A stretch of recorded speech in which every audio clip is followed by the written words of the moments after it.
Live from Hazard, Kentucky, this is Jammin John's Wrestling News. Here's your news for Wednesday, July 24th, 2019.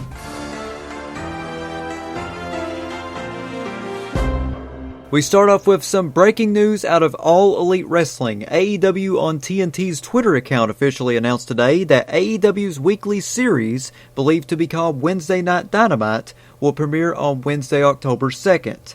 The following press release was sent out today. Warner Media announced today that the new professional wrestling league, All Elite Wrestling, will begin airing its 2-hour weekly matches on TNT on Wednesday, October 2nd from 8 p.m. Eastern Time to 10 p.m. Eastern Time. The highly anticipated action-packed matches will take place in different cities across the nation each week on Wednesdays, starting in Washington, D.C. at the famed Capital One Arena, home of the Washington Wizards. Ticket pricing and on-sale date for the televised live event will be announced on Monday, July 29th at 12 p.m. Eastern Time via AEW's social media platforms. AEW features a world-class roster of diverse male and female wrestlers, giving fans a new wrestling experience for the first time in 20 years. Founded by President and CEO Tony Khan, All Elite Wrestling is headlined by Cody and Brandy Rhodes, the Young Bucks Matt and Nick Jackson, Kenny Omega, Hangman Adam Page, Chris Jericho, and Jon Moxley. The roster is also filled with incredibly skilled competitors including Nyla Rose, Awesome Kong, Dustin Rhodes, Jungle Boy, Dr. Britt Baker, MJF, and SCU. In addition to being in-ring talent, Cody, the Young Bucks, and Kenny Omega also serve as executive vice presidents, with Brandy Rhodes serving as chief brand officer. Renowned commentator Jim Ross has also joined the league. Focused on fast-paced, high-impact competitions, AEW offers fans more athleticism along with real sports analytics. Wrestlers are also given freedom to explore their characters and highlight their athletic abilities. Introducing statistics to wrestling for the first time ever, AEW will raise the stakes for its matches and deepen fan engagement by tracking each competitor's wins and losses as wrestlers pursue championships. Their moves and damage to their opponents will also be analyzed on air to provide insights to their winning streaks. Warner Media has been offering fans exclusive access to AEW's previous matches that kicked off in May. Their extremely popular events, Double or Nothing, Fyter Fest, and Fight for the Fallen, were all streamed on Bleacher Report Live. The highly anticipated All Out event in Chicago on Saturday, August 31st will also stream on the platform. Bleacher Report Live's high fan engagement provides an invaluable opportunity to build AEW's audience and maximize its viewership. And so there you have it, folks. October 2nd is when All Elite Wrestling will be airing its weekly television show. So October 2nd, from then on out, should be an interesting time for professional wrestling. WWE announced the following to WWE Network subscribers today. We are pleased to inform you that WWE Network is being updated this week with a new design, a simpler navigation, and smarter search tools.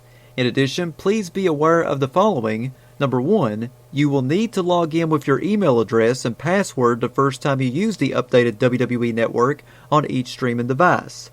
Number 2, you will not need to set up a new account. You should use your existing WWE Network email address and password.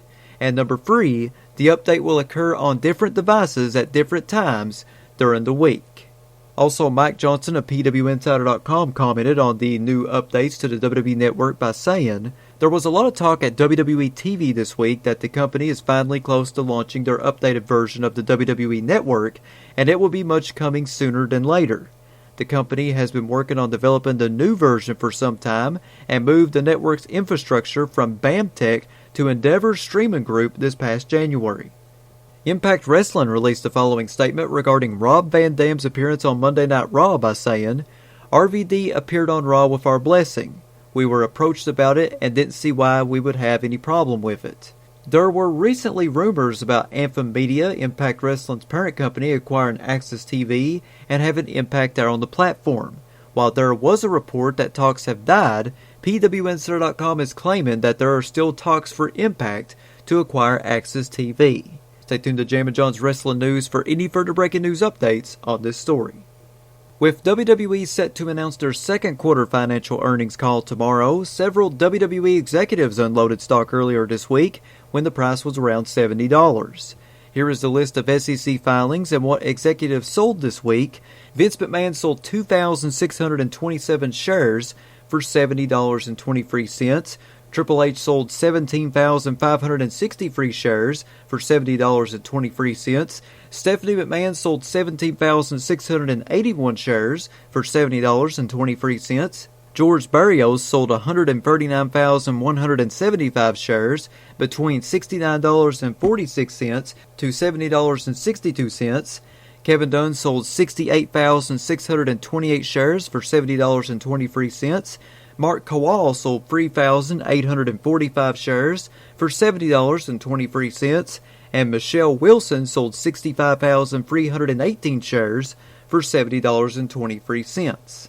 Now you're probably wondering, with all those shares being sold for $70.23, with the exception of George Barrios, how much money did these executives really make? And so I went on my handy dandy calculator and I done the math, and so here is the rough estimate for how much money these executives made from selling the shares. Now, with the exception of George Barrios, because it was $69.46 to $70.62, he made a different amount than the other executives. So here is the rough draft of how much money they made according to my calculations. So Vince McMahon made $184,494. Triple H made $1,233,449. Stephanie McMahon made $1,241,736. George Barrios made anywhere between $9,667,095 to $9,828,538. Kevin Dunn made $4,819,744. Mark Kowal made $270,034, and Michelle Wilson made $4,587,283. So a lot of money being made with selling these stocks. Dolph Ziggler recently did an interview with Chris Van Vliet, and here are the highlights from that interview. On how long he was planning on being away from WWE, Dolph Ziggler said, "I was hoping for 6 months, and then I was like, well, 3 months would be great, and a couple of weeks in I was asked to return and I said I can't do it. With a little bit of Royal Rumble in there, we had a couple of weeks, but it was a solid 2.5 months off, which is more time than I've had off in 14 years combined." On if he is jealous of Kofi Kingston, Dolph Ziggler said, "I'm genuinely jealous that Kofi got this. He has everyone behind him. He has the locker room behind him. But then he went above and beyond to get that Kofi Mania a real-life thing to happen to where people in the back are cheering. I was out, and to get behind that and still be rooting for someone else, it's weird because we're all wanting ourselves to be the champion." On losing to Kevin Owens in 17 seconds and if it hurts Ziggler more or helps Owens more, Dolph Ziggler said, "I think that helps him, and he was in a position the last couple of months that he wasn't doing too much. He was just being Kevin Owens and being around. I know a lot of people are rooting for me or against me or don't care, and that's fine, but to be part of a catalyst that sent him into a different direction, as much as it kills me, I was happy to be a part of it. We could have done a 15-minute match, 2/3 of the way through that pay-per-view, where people were exploding through walls and going through tables, and it would have been okay and fine. That was a special moment for Kevin Owens, so I think that's better for the business and the company and the show." Ziggler also didn't know when Eric Bischoff started his role as executive director because Ziggler said, "Maybe today, I have no idea. I have not seen Bischoff."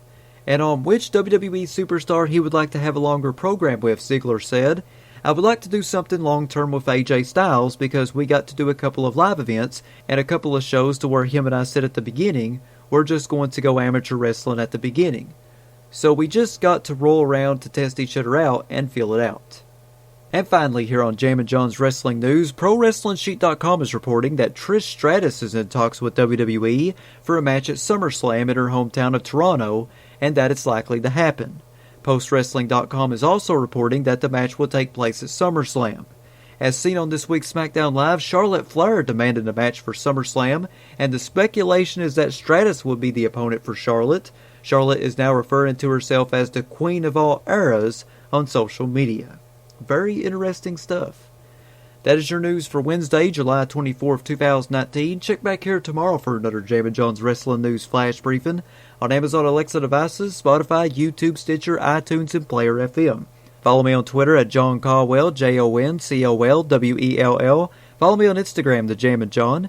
If you'd like to sponsor Jammin John's wrestling news or your wrestling promotion, want to get your next big event out, you can email me, jzcaldwell@gmail.com. That's JZCOLWELL@gmail.com. Big shout out to Ryan Hurdle and Tony Nelson for subscribing to my Patreon. You too can subscribe to me by going to patreon.com/jamminjohn. I have free packages on there ranging from free to $7. Not a whole lot of money. I would really appreciate it if you supported me a little bit financially. I will have the results of the latest special subscriber poll coming up tomorrow, so be sure to check that out. And once again, if you'd like to subscribe to my Patreon, you can go to patreon.com/jamminjohn. This is Jammin John saying thanks, goodbye, and I'll see you tomorrow.